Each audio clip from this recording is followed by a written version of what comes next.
gbogbo ọmọ ilẹ̀ Yorùbá nílé lóko lẹ́yìn odi mo ní kí sáré wá béèrè lọ́wọ́ yín ni Ọlọ́run máa ṣàánú wa ẹ jọ̀ọ́ ṣé èèyàn ò lè sọ̀rọ̀ mọ́ nínú ìjọba yìí ni ìjọba bàbá Tinubu ni mò ń sọ o anybody tó bá ti wá bọ́ síta báyìí tó bá ti sọ bí bàbá Tinubu ṣe ń rúùlù àtàwọn boys wọn bọ́ ṣe ń rúùlù Nàìjíríà ó ti di ọ̀tá wọn ó ti di kẹ́ máa fi kú wá ó ti di kẹ́ máa kóbó láù ẹ̀yin ọmọ APC ṣe fẹ́ gbẹ̀mí lẹ́nu bàbá Rauf Aregbesola torí wọ́n sòótọ́ síta ni ṣé gbogbo èèyàn lẹ fẹ́ kó máa parọ́ mọ́ yín ni ẹ̀yin fúnra lára yín including bàbá Tinubu dáàdì yín olódórin tí ẹ̀ ń ṣèjọba tẹ́ ẹ̀ ṣe rádaràdà tẹ́ ẹ̀ ṣe rédèrèdè tẹ́ ẹ̀ fagídí torí everybody ti mọ̀ ipá gidi lókù tẹ́ fi ń ṣèjọba ẹ̀ rójútùú agídí lẹ̀ ń lò ṣé ẹ̀yin fúnra lára yín ò mọ̀ wípé ìjọba òfò àtàdánù lẹ̀ ń ṣe ni ẹ jọ̀ọ́ àwọn irúfẹ́ èèyàn wo ló gèèní nínú ìjọba yín ṣọ́kùnrin ló gèèní ni àbóbìnrin ló gèèní nínú ìjọba yín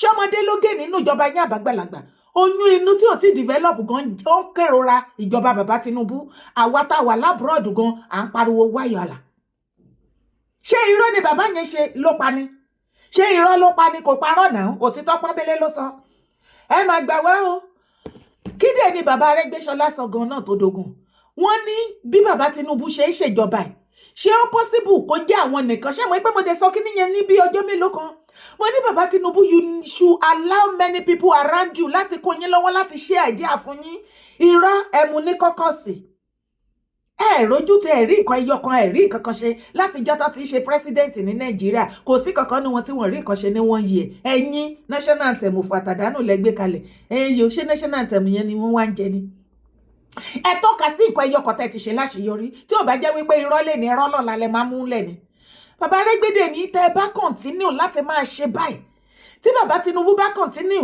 tí ó kọ̀ tó ń fi agídí ṣe pé nǹkan tó bá wù anybody ni kó ṣe kò sí nǹkan tẹ́ anybody lè ṣe fáwọn wọn ní wọ́n ti ṣílẹ̀kùn fún revolution ṣé irọ́ ni kálá àwọn terrorist wèrè tó wà ní nọ́ọ̀tì àti ẹ̀mí tó fẹ́ wá gbàjọba mọ́ ti yín lọ́wọ́ ó dẹ̀ pé bàbá Tinubu ọmọ géèmù tó lọ ní Nàìjíríà ó dẹ̀ pé wọ́n ti túṣẹ́ pé mọ́ yín lọ́wọ́ ó dẹ̀ pé àwọn bọ́ìsì yín wọn ò sọ fún yín nǹkan tó ń ṣẹlẹ̀ ó dẹ̀ pé ẹ mọ̀ wípé àwọn nọ́dánà múra yín burúkú wọ́n fẹ́ gba ìjọba lọ́wọ́ yín àwọn tí yín sòótọ́ ọ̀rọ̀ fún yín bàbá Rauf Aregbesola ń sọ fún yín wípé bẹ́ẹ̀ ṣe ń ṣèjọba tẹ́ ẹ̀ mú ní ti kéèké tẹ́kọ̀ọ́ fagídí ṣe gbogbo everything tẹ́ ẹ dàjàdé pé ẹ̀yin ẹ̀ you are good you can do it alone you are Mr. Perfect you are Mr. Know It All you are Mr. Calculator you are Mr. Politics ó máa yọ sílẹ̀ fún yín ojú yín máa ga nísìn tó bá dẹ̀ di rògbòdìyàn pé kán protest lásán sìn ẹ máa bẹ̀rẹ̀ sí ní gbowó kiri àwọn àgbààgbà á máa gbowó lọ́wọ́ yín ẹ̀yin nu wọn lọ́nu ẹni kí ló fa gbogbo ẹjọ́ ó yá wa lọ́gbọ́n fúnra lára fetí ara ẹ gbọ́. For forms of government, let the full contend. What is best for the people is simply best. Flowing from the question, there is no doubt, the speaker said it, that we have seen a worsening economic, even political, spiritual condition of Nigerians. You don't need to be a nuclear scientist to know that things are progressively getting bad. How? Smaller percentage of Nigerians are now prosperous. It's not as if there's no prosperity, but it's reducing. When I was born, and at my development, all this was development, wealth was not as limited to a few number of Nigerians as it is today. And what does that signify? It tells us that we're in a deep problem. You see, as to physical sciences are very exact, but social sciences reflect the condition of the people, and that's why it's not exact. So we will not be here discussing this if things are normal in Nigeria. We know, even those who have extremely reputed today know that things are not normal. And in addressing it, as far as I'm concerned, I will not be as rigid as Dr. Bugaji. That for rhetorics, for political correctness, yes, you can say homegrown, The human beings are the same everywhere. Hunger is hunger. Poverty is poverty.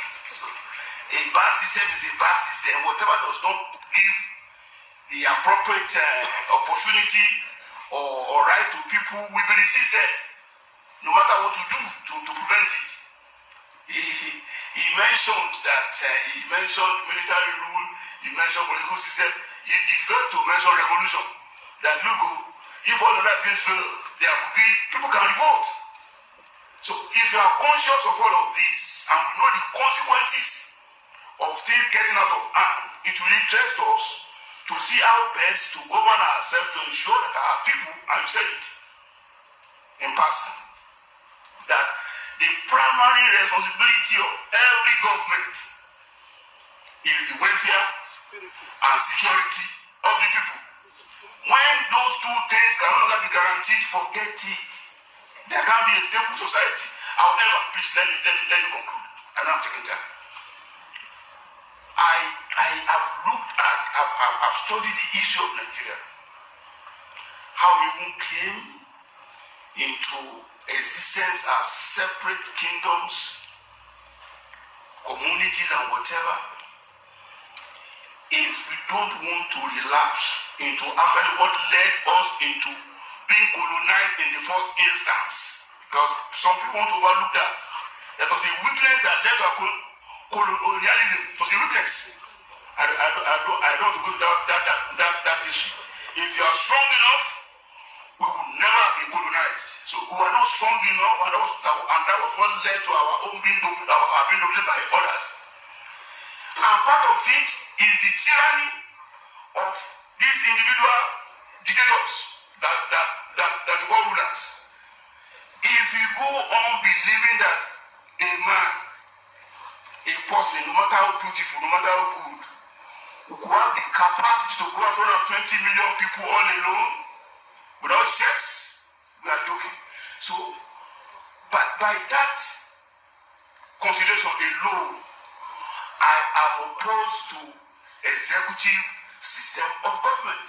I believe a collective arrangement which parliamentary system guarantees is best for a nation like Nigeria, if indeed we are committed to advancing the interests of the large population and mass of our people. Thank you.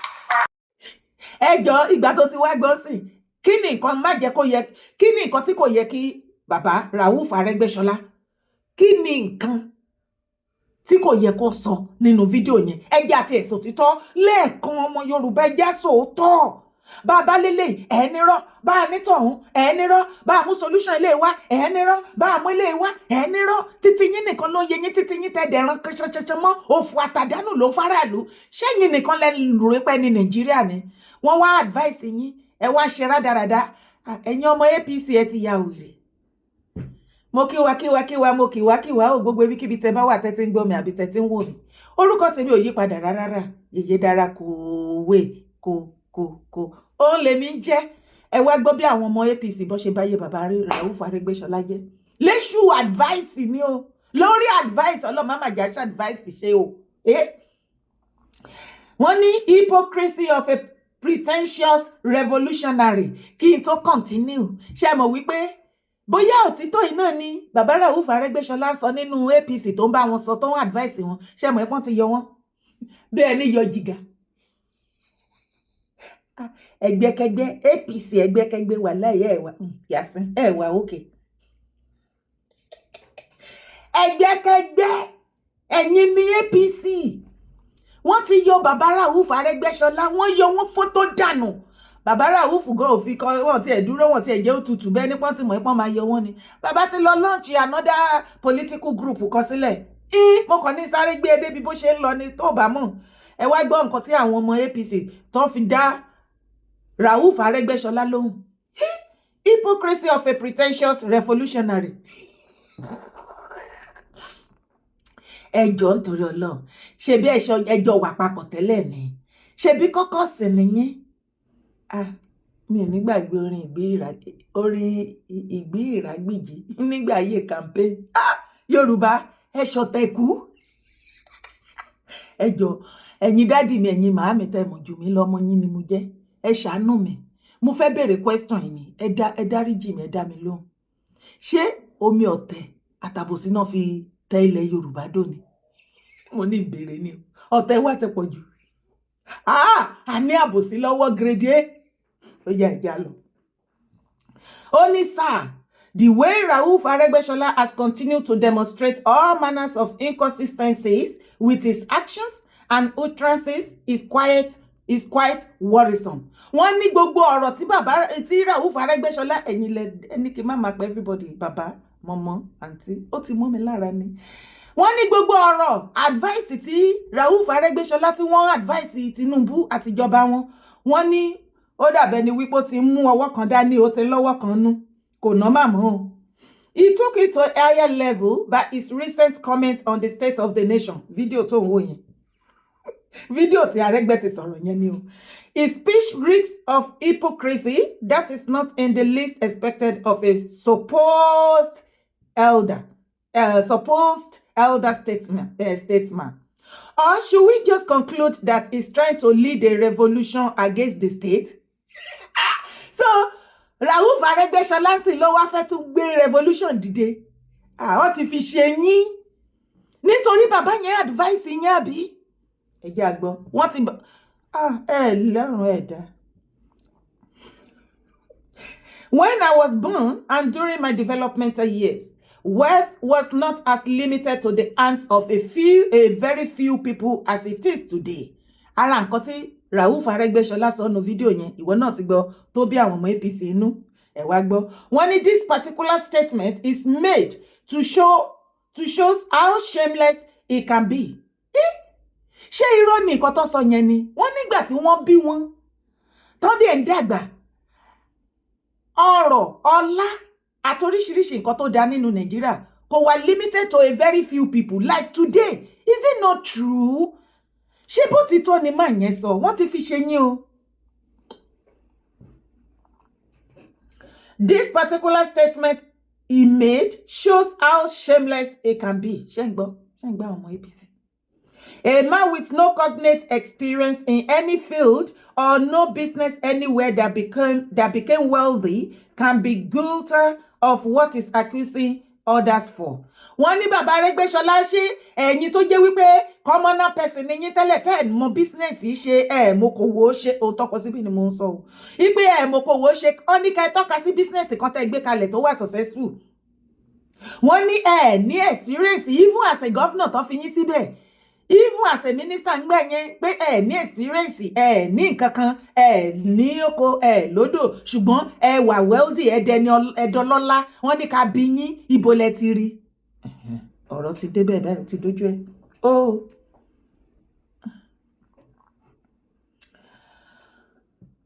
Wọ́n ní bàbá Aregbesola ọmọ APC ní èébú tẹ́ ń bú Tinubu advice tẹ́ ń fún Tinubu. You are guilty of it as well. The man should tell us what he was doing before 1999 and how much he was worth then in comparison with how much he and his immediate family members are worth today. Bàbá Aregbe, ọmọ APC ti ṣíwé ìrántí sílẹ̀ fún yín o. Yóò máa lẹ́yìn, ọ̀rọ̀ yìí yóò máa lẹ́yìn, àjàntí ele. Bàbá Tinubu ẹ dé àwọn boys yín àwọn kọ́kọ́ sí yín sí gboro anybody ò gbúdọ̀ sọ̀rọ̀ nílẹ̀ Yorùbá nísìnyí hàn lè mọ̀. Èmi dẹ̀ kúkú láìkì bàbá Aregbesola. Rauf Aregbesola àwọn gan tán yín ní róró. Ogun ti dé, wàhálà ti ṣẹlẹ̀.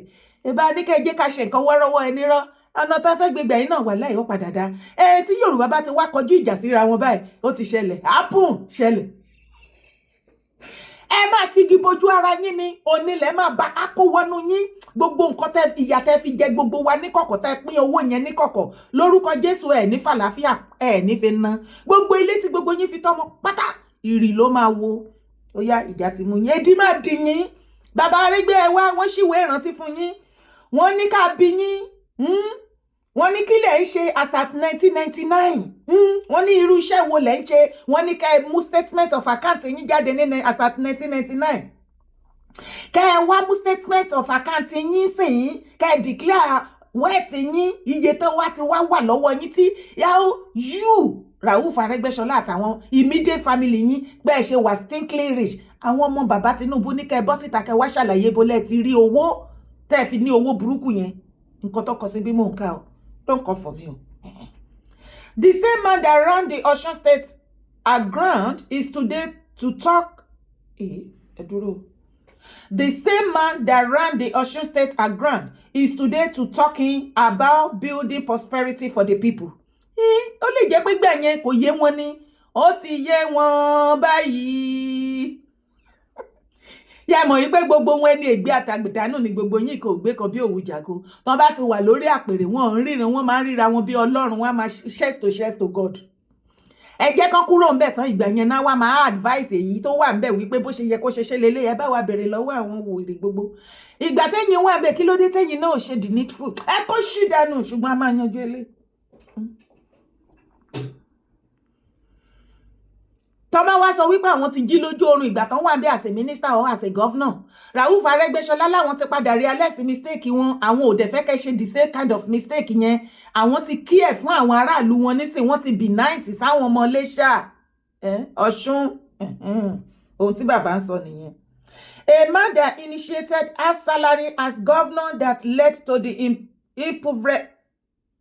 impoverishing civil servants. Òyìnbó ipò. Civil servants and pensioners in Osun State. Ogbe. Kí lẹ rí? Ẹni? Ẹ jẹ́ àṣẹ dáadáa o. Àwa ti sọ fún yín o wípé gbogbo tá ẹ bá gbélé ayé ṣe tó bá tó àsìkò a máa fìtàn balẹ̀ fún gbogbo yín. Ẹ tí ìlọ́tàn tẹ́ fìtàn balẹ̀. Bàbá Arẹ́gbẹ́ ṣé lóòótọ́ ni èmi náà béèrè mo ní béèrè ní òdádì mi. Ṣé lóòótọ́ ni sà? Wọ́n ní nígbà tẹ́ jẹ gọ́vnọ̀ wọ́n lẹ slash salary àwọn òṣìṣẹ́ workers half salary lẹ́san. Ìyẹn ò dáa. Ó ti wọnú ìwé ìtàn ilẹ̀ Yorùbá. Bàbá ẹ ti lọ jẹ́ kí kíní yẹn wọnú ìwé ìtàn ilẹ̀ Yorùbá o. Àrọ́mọdọ́mọ yín wọ́n mọ pàtàn yẹn fún kí lẹ ṣe. Báwo lẹ ṣe tẹ lọ slash salary àwọn workers ní Osun State nígbà tẹ́ jẹ gọ́vnọ̀ 8 years lẹ́yìn. Okay, ẹ̀yin tẹ́ slash salary nígbà yẹn. Ṣọ́rọ̀ wa tọ́ sí yín lẹ́nu sí náà. Ẹ̀yin lè mọ rádaràdá tẹ́ ń bá kiri. Ẹ jẹ́ máa kábọ̀. Ẹ tún gbowó pensioner. Wọ́n lè kówó pensioner jẹ. Ẹ wà lára àwọn tó náwó pensioner. Àìmọye àwọn pípù yẹn lebi ti pakú tí ìyá ti jẹkú tán ti kú dànù. Àwọn family wọn ò rówó àwọn náà rówó ẹ̀yin nù Ọlọ́run. Is it not laughable how hypocritical he is? Question mark. He left the state in total state of despair, with the state languishing in all the debts he incurred till today. Wọ́n ní bàbá Arẹ́gbẹ́ àwọn ọmọ Tinubu ní ká rán yín létí wípé ìgbà tẹ́ fi wà ní Ọ̀ṣun as a governor 8 years. Wọ́n lẹ ṣe kí ni? Wọ́n ní ìṣẹ̀lẹ̀ kó gbogbo owó Ọ̀ṣun jẹ o. Wọ́n lẹ sọ Ọ̀ṣun sí inú gbèsè ayérayé tí bàbá Délékè ìmọ́lẹ̀ tó sì ń san lọ́wọ́lọ́wọ́ ẹ̀. Wọ́n ní hypocrite bí hypocrite náà dẹ̀ ń pè.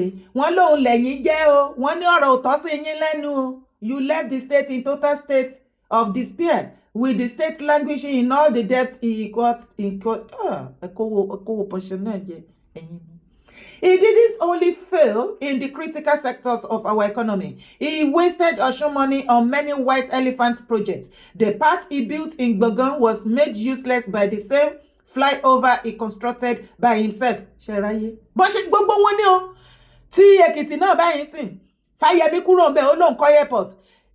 Báńjídé bẹ́ẹ̀ nísìn airport yẹn náà ló tún ti ń gbé o. Ó tún ti gbé contract míì síbẹ̀. Ẹ bá wọn béèrè lọ́wọ́ wọn business wo contract ilé-iṣẹ́ wo ló wà lẹ́kìtì tí wọ́n fẹ́ wá fly wá bá yín bẹ̀. Ẹ̀yin náà ṣe bí ẹ pé ẹ wà lára wọn. Bí gbogbo wọn ṣe máa ń ṣe tó máa ń waste owó gbogbo wa nìyẹn. Ṣé you see their life? He was so bereft of ideas in the agricultural sector that he had to travel to foreign countries to source for ideas, which eventually led to no result. Maybe he should tell us what he achieved in Osun in the area of food security.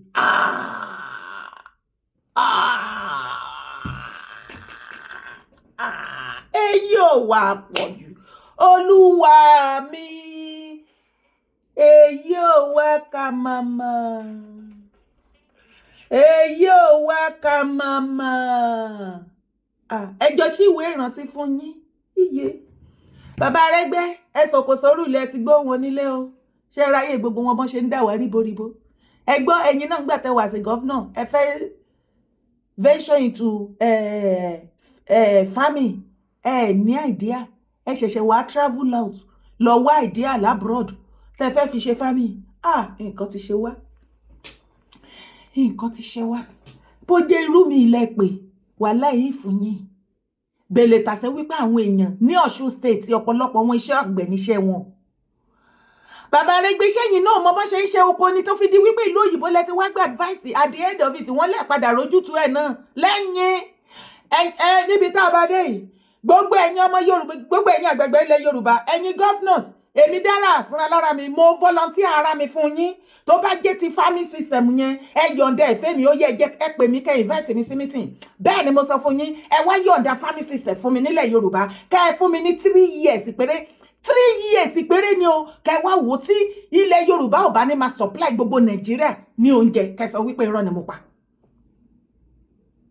kí ló wà bẹ́ẹ̀ mo mọ̀ pé àwọn aráàlú náà ọ̀pọ̀lọpọ̀ wọn ò ní nǹkan ṣe o ṣùgbọ́n àjọ máa bára wa ń bẹ̀ níyìn ìgbà tó jẹ́ pé gbogbo yín ò ní nǹkan ṣe tẹ́lẹ̀tẹ́lẹ̀ ọ̀nà nǹkan tẹ́ máa sọ wípé ẹ fẹ́ ṣe tẹ́ máa fi kówó jẹ òun lẹ̀ ń wá ẹ̀dẹ̀ tí mo pé ọ̀rọ̀ oko yẹn ẹ̀ lè fi kówó jẹ nǹkan tó ń ṣe yín nìyẹn ẹ wo gbogbo yín tí bá sọ fún yín pé both the past present and the future tó ń yín high post yẹn ẹni ègbé ni gbogbo wọn ṣe ti ráyè gbogbo wọn bó ṣe dojúrú kò sí wàhálà jọ nítorí Ọlọ́run kí lórí sí màtà tó wà lẹ̀ gbà wá o bá mi drop comment sábẹ́ fídíò yìí má sì gbàgbé láti bá mi like bá mi share kó kan bàbá Arẹ́gbẹ́ kí àwọn fetí ara wọn gbọ́ gbogbo ọmọ Arẹ́gbẹ́ pátá bá mi share dọ́dọ̀ wọn kọ́ rí pé ọmọ APC ọmọ bàbá Tinubu wọ́n ti fún wọn ní èsì ọ̀rọ̀ wọn yẹn o kọ́ má rẹ̀ páwọn nìkan lọ́mọ̀rọ̀ sọ ní o gẹ́gẹ́dẹ́ ti fẹ́ gbiná lẹ̀ Yorùbá ire o.